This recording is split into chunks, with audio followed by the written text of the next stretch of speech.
Hola, bienvenido al canal Tierra de María, donde vamos a trabajar la palabra de Dios, donde vamos a intentar que la palabra se haga luz en nuestra vida, pero antes de nada, para ello haremos una oración, invocaremos al Señor para que nos conceda su Espíritu Santo y nos dé a mí la capacidad de poder impartir esta meditación y a vosotros poder escucharla, poder llevarla, acogerla y poder llevarla a vuestras vidas. Padre nuestro, en nombre del Padre, del Hijo y del Espíritu Santo. Amén. Padre nuestro que estás en el cielo, santificado sea tu nombre. Venga a nosotros tu reino. Hágase tu voluntad, así en la tierra como en el cielo. Danos hoy nuestro pan de cada día. Perdona nuestras ofensas, como también nosotros perdonamos a los que nos ofenden.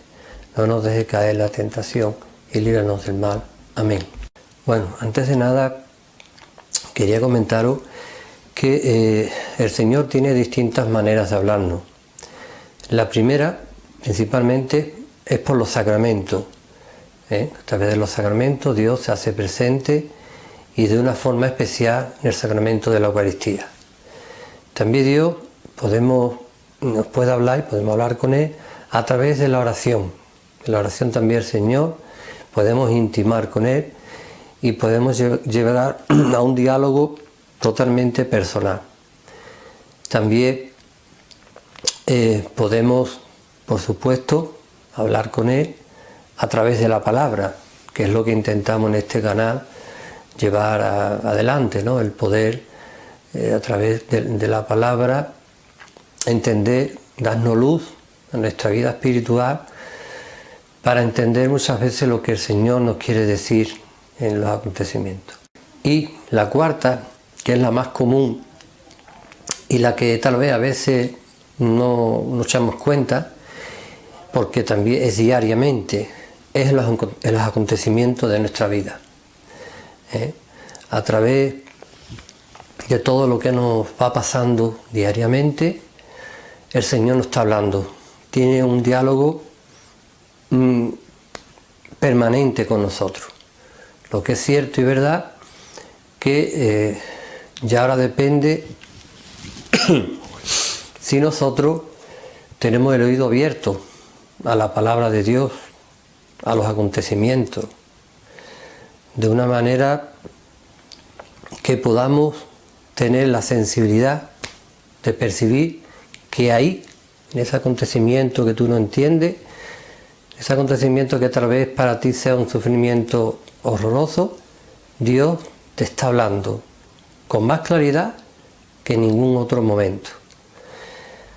Y es por eso que hay un acontecimiento ahora mismo en nuestras vidas, en todo el mundo, se pudiera decir, que es el de la pandemia. Una situación que nos lleva a estar confinados, a tener, ahora que estamos saliendo un poco, el riesgo de volver a contraer una recaída y con todo ello los problemas que pueden venir, ¿no? Y sin embargo también de que son cosas que nunca a lo mejor ya será igual durante mucho tiempo, si Dios quiere. Por lo tanto, hay una palabra, indudablemente es una palabra de Dios, porque aquello que acontece y que por supuesto no es voluntad de Dios, pero Dios lo permite, detrás es una palabra de Dios. No es voluntad de Dios el mal que hay en el mundo, todo tipo de maldad, de sufrimiento, pero es verdad que por el pecado original el sufrimiento ha entrado en nosotros. Y es verdad también que desde nuestra libertad muchas veces obramos el mal. Y la misma humanidad está tocada de muerte por esta situación de pecado. Por lo tanto, Dios, valiéndose del mal también, de nuestra libertad, lo aprovecha para un bien. Por lo tanto, no acontece nada en la vida, no se cae una hoja de un árbol ni un cabello de nuestra cabeza sin que Dios no lo sepa, sin que Dios no le dé permiso, si quiere, que pase. Por lo tanto, vemos que esta situación es una palabra de Dios Lo único que tendríamos que tener la luz necesaria para entender por qué y para qué. Y más que nada, ¿para qué? ¿Qué es lo que puede el Señor estar diciéndonos en este acontecimiento tan importante que abarca tantas personas, tantos países, ¿no? A esta sociedad que muchas veces pensamos que ya lo ha conseguido todo, que ya no hace falta Dios para nada, que se está llegando a una gran apostasía desde hace muchos años para acá, y donde parece que la tecnología, los avances, la ciencia, ya con todo eso no hace falta a Dios. Y ya se decía incluso algunas personas de las altas tecnologías que el hombre ya incluso no tenía ni por qué morir, vivir mucho tiempo más e incluso rejuvenecernos, cosas absurdas que no tienen otro propósito que los que tienen dinero inviertan en esa tecnología para sacar dinero. El hombre, si hay una cosa clara, es que la muerte es la última palabra del hombre.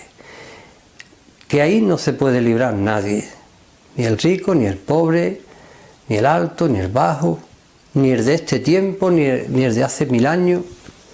Todos vamos a pasar por ahí. Ni el más inteligente, que muchas veces creemos que las personas que tienen mucho poder, mucha fama, mucho dinero, parece que tienen una vida especial y son intocables, que no.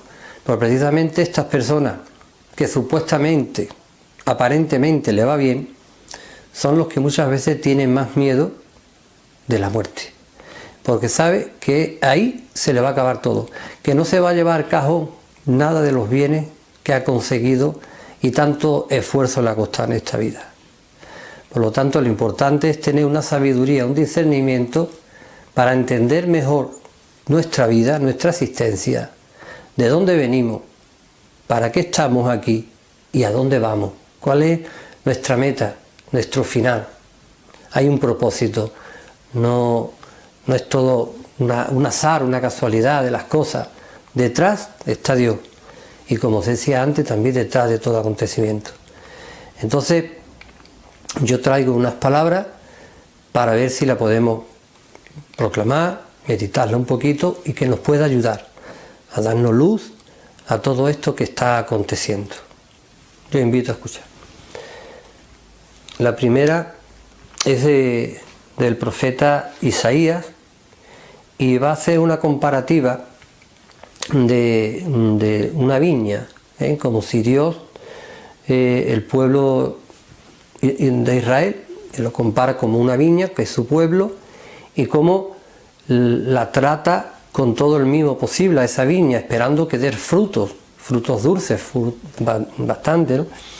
Y sin embargo, cómo vamos a ver que no es así, que al final esta viña lo que da son frutos amargos y mediocres, ¿no? Entonces vamos a escucharla y ya si eso comentamos algo.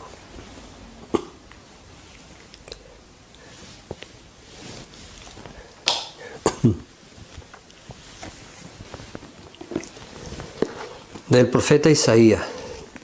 Voy a cantar a mi amigo la canción de su amor por su viña. Una viña tenía mi amigo en un fértil otero.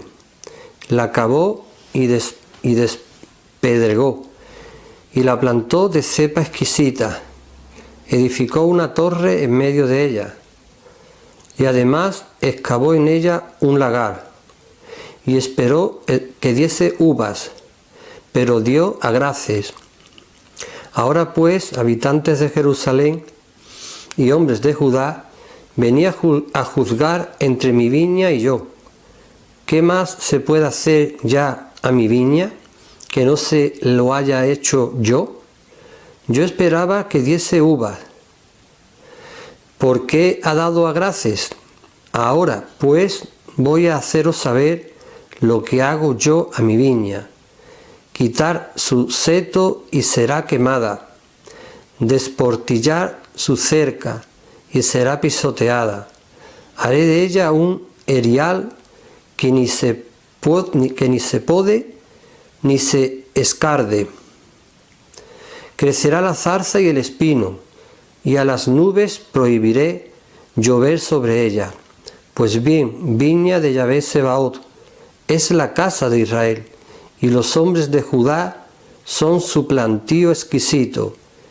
Esperaba de ellos justicia, y hay iniquidad, honradez y hay alaridos. Palabra de Dios. Pues sí, hermanos en Cristo, esta viña es ahora mismo la iglesia, igual que en este tiempo era el pueblo de Israel, ahora mismo es la iglesia, somos nosotros, el pueblo de la nueva alianza. Igual que Dios hizo una alianza con el pueblo hebreo, y esa alianza muchas veces la rompían. La palabra que Dios le había dado, sus mandamientos, sus normas de convivencia, la rompían, la abandonaban, no la tenían en cuenta, y como aquí es el caso del profeta Isaías, que habían abandonado la alianza que Dios le había dado en el Sinaí con Moisés,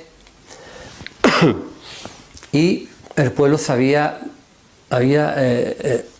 ido detrás de otros ídolos, de otros dioses. Entonces el Señor les advierte: oye, ¿por qué habéis tomado ese camino? Y pone el ejemplo de la viña, una viña que el Dios siembra, que cuida, que la trata con mimo para que dé frutos dulces y abundantes, y resulta que no es así. Entonces, claro, viene la corrección por parte de Dios, porque ama esa viña, porque ama a su pueblo. También Dios ama a su iglesia, ama a su pueblo, y sin embargo estamos viendo cómo el cristianismo está llevando a una gran apostasía. En Occidente, que es la cuna del cristianismo, que es donde se fundó primeramente a través de los apóstoles, cómo evangelizaron todo el mundo, y uno de ellos, más importante de los gentiles, es San Pablo, que llegó hasta España y llegó a tantos sitios de Europa a través del Imperio Romano. Pero es cierto y verdad que Europa, fundada en el cristianismo, sus raíces son cristianas, fue un ejemplo de esplendor, de convivencia, de incluso de progreso. ¿Por qué? Porque el cristianismo, el evangelio, era una norma de convivencia válida y positiva para todos los que vivíamos en esta zona. Y sin embargo, a través del tiempo, de los años, últimamente ya la Unión Europea no está poniendo como base, como centro el evangelio, sino el dinero. El dinero. Y eso conlleva, pues, que Dios se está apartando de la vida del hombre. Con todo ello, y lo que conlleva es que se elaboran leyes que son contrarias a la ley de Dios, que son contrarias al evangelio. Vemos cómo en muchos países se aprueba la eutanasia, como en otros países el aborto está en casi todos los países, que es la muerte de inocentes, de personas que tienen derecho al primer derecho fundamental, que es el derecho a la vida, no se lo permiten. Igual que con Jesucristo murieron los santos inocentes para evitar que naciera Él, igual en estos tiempos se matan tantas criaturas por el simple hecho de que que el hombre se constituye Dios y decide quién vive y quién no vive.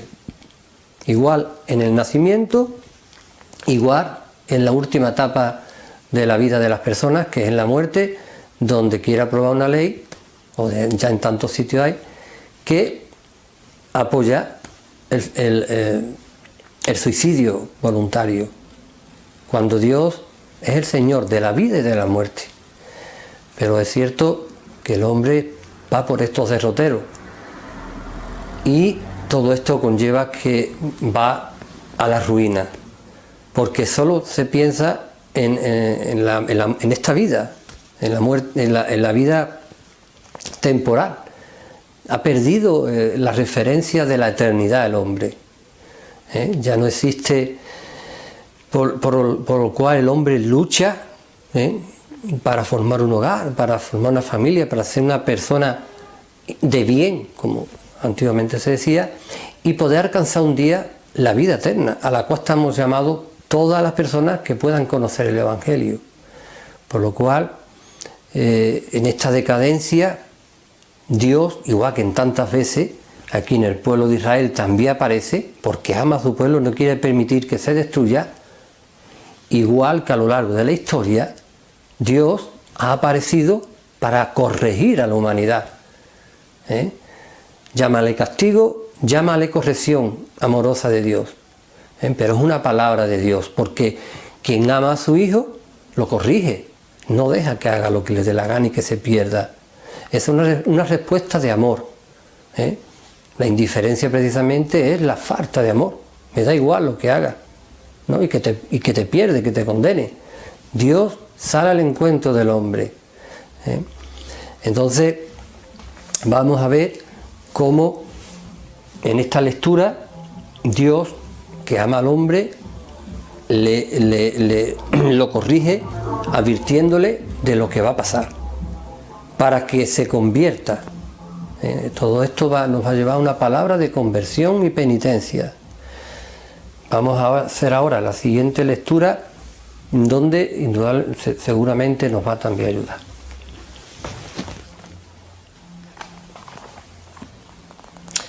Esta lectura va a ser del profeta Jonás, y donde vamos a ver cómo Nínive, que era un pueblo de las cercanías de donde estaba Israel y que estaba en guerra con ellos, pues estaban viviendo en una decadencia también social y moral, y Dios quiere destruirlo. Pero antes de destruirlo quiere advertirle de que se convierta, de que tenían la oportunidad de arrepentirse y de hacer penitencia, y de esa manera no lo destruiría. Entonces manda a un hombre, a Jonás, para que haga esa misión. Claro, este hombre, que era israelita, no quería hacerla, porque los ninivitas eran enemigos en ese momento de Israel. Se huye de la misión, se embarca, y en la lectura que vamos a leer ahora, es la segunda vez que le propone que haga esa misión, que al final hace, ¿no? Yo os invito a escuchar.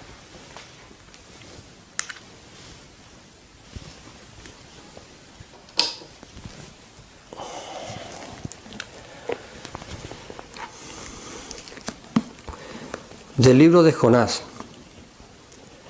Por segunda vez fue dirigida la palabra de Yahvé a Jonás en estos términos: levántate, vete a Nínive, la gran ciudad, y proclama el mensaje que yo te diga. Jonás se levantó y fue a Nínive, conforme a la palabra de Yahvé. Nínive era una ciudad grandísima, de un recorrido de 3 días. Jonás comenzó a adentrarse en la ciudad, e hizo un día de camino proclamando: dentro de 40 días Nínive será destruida. Los ninivitas creyeron en Dios, ordenaron un ayuno y se vistieron de sayal, desde el mayor al menor.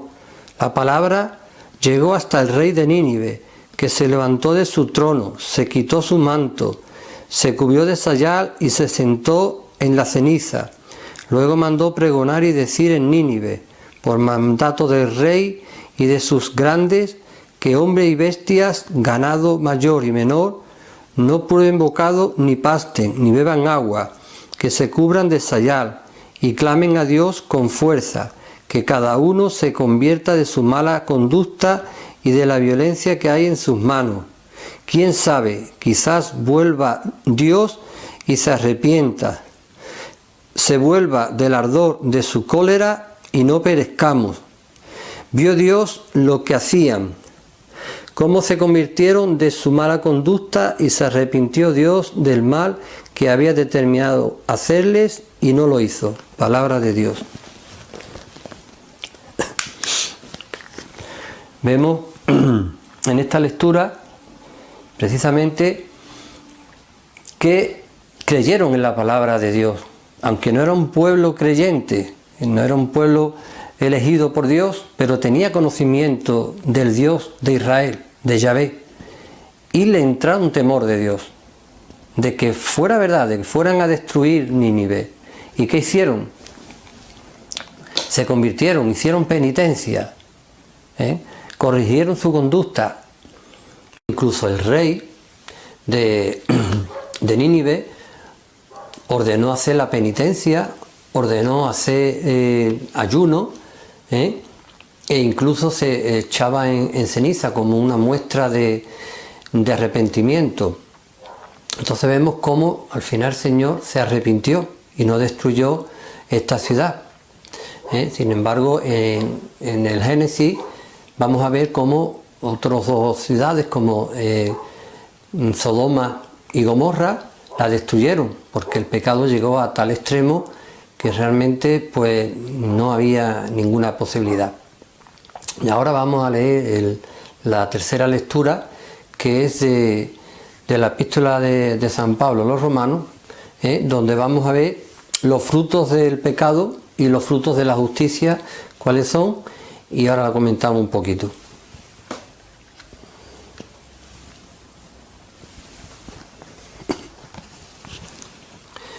De la epístola de San Pablo a los Romanos. Los frutos del pecado y de la justicia, pues cuando erais esclavos del pecado, erais libres respecto de la justicia. ¿Qué fruto cosechasteis entonces de aquellas cosas que al presente os avergüenzan? Pues su fin es la muerte, pero al presente, libres del pecado y esclavos de Dios, fructificáis para la santidad, y el fin la vida eterna. Pues el salario del pecado es la muerte, pero el don gratuito de Dios, la vida eterna en Cristo Jesús, Señor nuestro. Palabra de Dios. Pues sí, vemos en esta lectura, igual que comentábamos en la primera meditación que hicimos sobre el pecado original, que por el pecado viene la muerte, y a fin de cuentas es lo que hemos cosechado y es lo que toda persona en esta vida tenemos que experimentar. Pero claro, la cosa es que no tenemos que entrar en una desesperación, porque Jesucristo, como dice aquí, los frutos de la justicia, de lo que nos ha ganado Jesucristo, es la vida eterna, que a fin de cuentas es lo que toda persona aspira. Porque el alma que está hecha para la eternidad, cuando experimenta la muerte, esa decepción, esa frustración de saber que la vida se acaba ahí, pues como dice San Pablo, por el miedo que tenemos a la muerte, el hombre vive esclavo del pecado. Y es cierto, porque como me voy a morir, bueno, pues ¿qué más da robar? ¿Qué más da ser injusto? ¿Qué más da pelearme con quien haga falta si atenta contra mis intereses?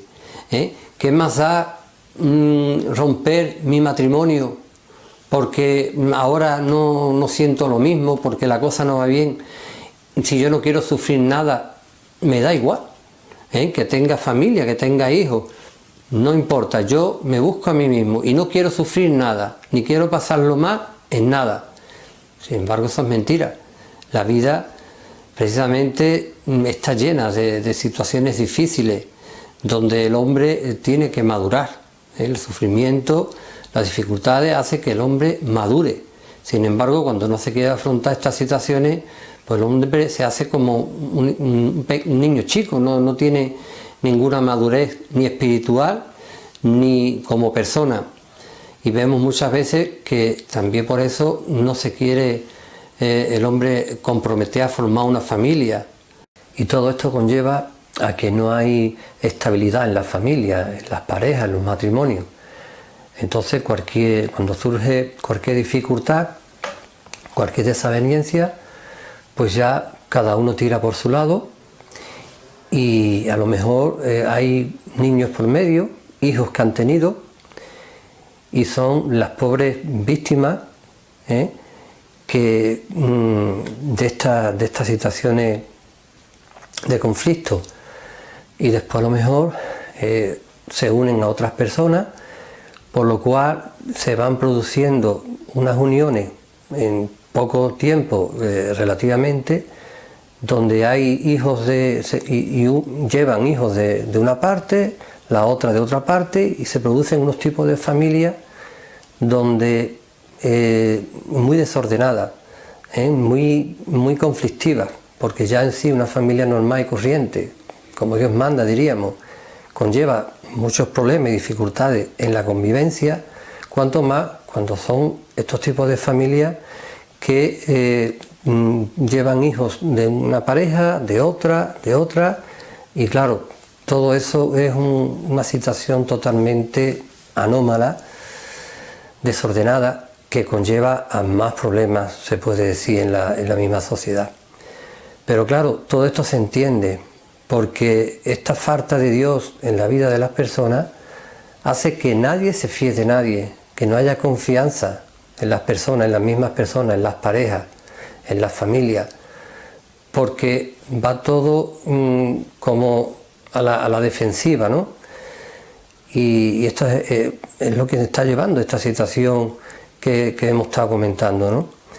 Ahora mismo ya la Virgen, que ha aparecido en Fátima y en tantos sitios, pues nos advierte de este peligro que las familias están viviendo, donde nos llama a tener como referencia, y eso es una cosa que toda familia cristiana debe tener en cuenta, tener como imagen, como modelo, la Sagrada Familia de Nazaret, donde vemos cada uno que tiene su misión, donde vemos que es para nosotros el modelo nuevo de la familia, del hogar cristiano. Y en esta situación se encuentra el hombre confundido. Bueno, ahora vamos a leer la última lectura, un evangelio de San Lucas, donde vamos a ver cómo el hombre se hace planes de su vida, qué va a hacer, qué no va a hacer, con las riquezas, y cómo al final el Señor tiene otros planes para el hombre. Os invito a escuchar.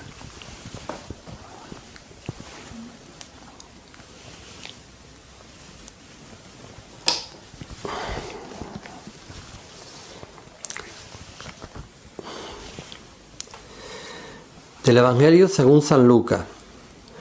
Uno de la gente le dijo: Maestro, di a mi hermano que reparta la herencia conmigo. Él le respondió: Hombre, ¿quién me ha constituido juez o repartidor entre vosotros? Y les dijo: Mirad y guardaos de toda codicia, porque aún en la abundancia la vida de uno no está asegurada por sus bienes. Les dijo una parábola: Los campos de cierto hombre rico dieron mucho fruto, y pensaba entre sí diciendo: ¿Qué haré? Pues no tengo dónde reunir mi cosecha. Y dijo: Voy a hacer esto: voy a demoler mis graneros y edificaré otros más grandes, y reuniré allí todo mi trigo y mis bienes. Y diré a mi alma: Alma, tienes muchos bienes en reserva para muchos años. Descansa, come, bebe, banquetea. Pero Dios le dijo: Necio, esta misma noche te reclamarán el alma. Las cosas que preparaste, ¿para quién serán? Así es el que atesora riquezas para sí y no se enriquece en orden a Dios. Palabra del Señor.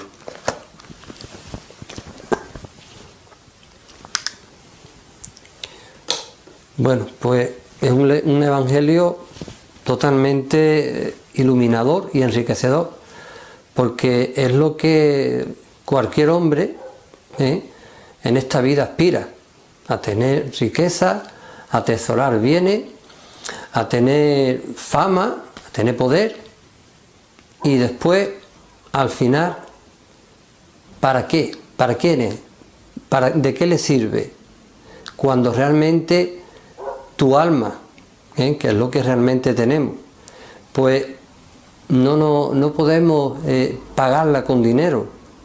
No está en nuestras manos el obtener para la vida eterna. Entonces, cuando miramos nuestra vida y la organizamos dependiendo de cómo el mundo quiere, pues te encuentras con esta situación, que al final tus planes no coinciden con los de Dios y te encuentras engañado. El demonio al final lo que quiere es eso, que atesore, que vivas de una forma materialista y que no pienses para nada en tu alma, porque realmente sabes qué es lo que importa, porque aquí estamos 3 días. Y sin embargo, la vida que Dios nos ha ganado y nos promete es para siempre, es el cielo, es la plenitud, es la vida eterna, y eso es lo que nos llama Dios. Por eso dice que todo esto le pasa a quien atesora y no mira su vida en orden a Dios.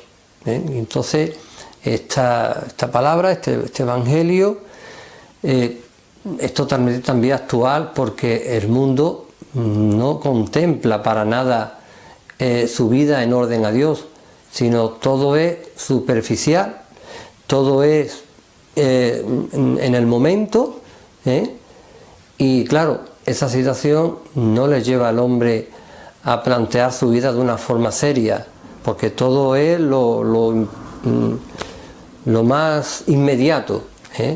Entonces, estas palabras pues nos quieren llevar por otra dirección el Señor. Tenemos que tener nuestra esperanza puesta en las palabras de Dios, de Jesucristo. Él es el único realmente que tiene palabras de vida eterna. Cuando en un momento dado el Señor le pregunta a los apóstoles: ¿y vosotros también me queréis dejar? Porque mucha gente, cuando escuchaban las palabras de Jesucristo, que eran a veces muy duras, pues se iban y se iba quedando solo. Entonces le preguntó a los apóstoles: ¿y vosotros también me vais a abandonar? Entonces Pedro le responde: ¿a dónde vamos a ir, maestro? Si solo tú tienes palabras de vida eterna. Ya la había descubierto. Ya había descubierto que con Cristo lo que se busca, lo que se espera, no es lo inmediato, sino lo imperecedero, lo que trasciende a la vida eterna. Y ahora mismo esta sociedad lo que quiere es que vivamos pues como individuos de consumo. No quiere que reflexionemos mucho sobre nuestra existencia, que para nada contemplemos la trascendencia, sino todo lo inmediato, lo superfluo, cuando el hombre está hecho para otra cosa, está hecho para la eternidad, para vivir en plenitud con tus familiares, con tus seres queridos, con Dios, con la Virgen, con todos los santos. Y esa santidad pues tampoco es una cosa solo de los santos que están en los almanaques. Esa santidad se va poquito a poco consiguiendo en tu vida, en la medida que vamos configurando nuestra existencia con la de Jesucristo. Él es el nuevo hombre, Él es el nuevo Adán, donde en Él tenemos las respuestas que podemos hacernos toda persona. Y por supuesto tenemos otra ayuda inmensa, que es la Virgen María, su madre. Ella ya ha dicho en Fátima, ayer día 13 de mayo, que celebramos el día de Nuestra Señora de Fátima, nos dijo que su inmaculado corazón al final triunfará. Y esa es también nuestra garantía, nuestra esperanza, saber que ella siempre está con nosotros. Es una madre que siempre la tendremos a nuestro lado, una madre que vela por sus hijos, y ella representa también a la Iglesia, es la madre de la Iglesia. En ella, en la Virgen María, tenemos el primer modelo del cristiano, porque ella fue la primera cristiana, ella fue la primera que se fió de su hijo, que guardó las palabras en su corazón, incluso aquellas que no entendía, ella las meditaba y las guardaba en su corazón, no las rechazaba. Entonces nosotros en ella pues vemos ese modelo que tenemos que seguir. El evangelio que se proclamó en el Día de la Virgen, está Jesucristo predicando y le dice a la gente: dichosa la mujer que te llevó en su seno y los pechos que te criaron. Y Jesucristo va y responde: más bien, dichoso el que escucha mi palabra y la cumple.